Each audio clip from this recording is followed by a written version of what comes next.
निर्वाण परमामं मत स्थाम अधिगच्छति।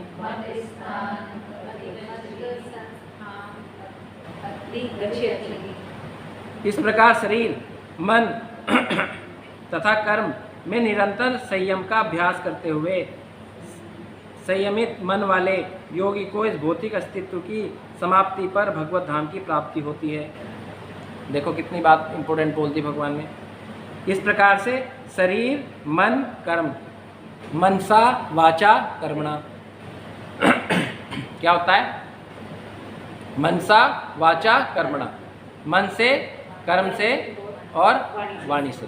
ठीक है, अब इसमें भगवान कह रहे हैं इस प्रकार शरीर से, मन से और कर्म से क्या करो? निरंतर संयम का अभ्यास करो। संयम क्या? ध्यान, कंट्रोल, रेगुलेशन। समझ रहे ना ये वर्ड? कंट्रोल मतलब कंट्रोलर, हर चीज़ को कंट्रोल करने वाला। रेगुलेटर मतलब रेगुलेटर, वो भी क्या करता है? कंट्रोल करता है, कम ज़्यादा करता है ना? ठीक है, तो ये सारे के सारे क्या हैं? ये संयम का अभ्यास करने के यंत्र हैं। कैसे? मन से, वचन से और कर्म से।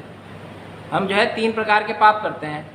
किससे करते हैं? मन से, वचन से, कर्म से। मनसा वाचा कर्मणा।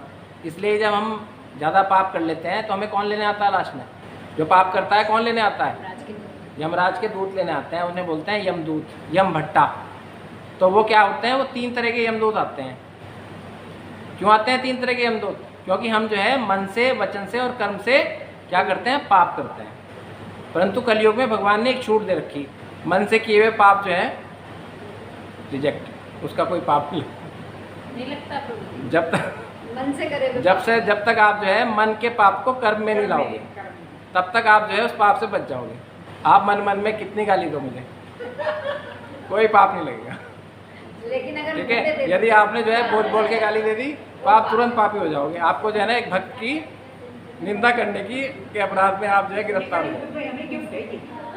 तो कलयुग में क्या है? एक भगवान ने बहुत बड़ा गिफ्ट दिया हुआ है। मन से आपको किए गए जो पाप हैं उनकी छुट्टी है। तो इसलिए मन से तो करो, पर क्या होता है? मन से किए गए पाप जो हैं वो वचन से आ ही जाते हैं। आज नहीं कल वो आ ही जाते हैं, और फिर आ जाते हैं, मुंह पर आ जाते हैं, फिर वो कर्म में आ जाते हैं। आज आपने मुझे गाली दी, मतलब मन में, आज बाहर नहीं दी, अगली बार आपने मुंह पे दे दी।